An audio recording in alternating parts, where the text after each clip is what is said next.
اتمه تګلاره تزیین ده.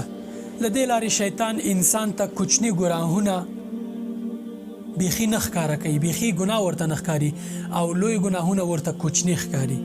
دا د شیطان هغه طریقه ده چې ډیری مسلمانان یې پرې بېلارې کړي دي. پام مو وي هغه ګناهونه چې تاسې ته واړه ښکاري الله تعالی ته لوی دي، او هغه ګناهونه چې تاسې یې لوی ګڼئ او نه یې کوئ الله تعالی یې درته کوچني حسابوي.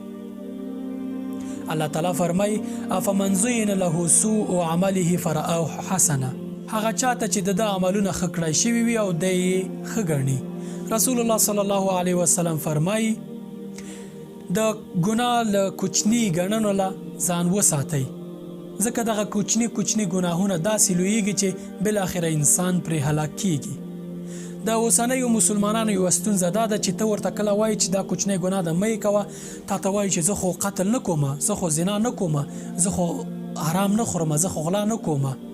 زما محترمه وروره، غیبت کول، له خلکو سره ناوړه چلند کول او دا کوچني ګناهونه چې ته یې کوچني ګڼې کوچني نه دي بلکې لوی ګناهونه دي.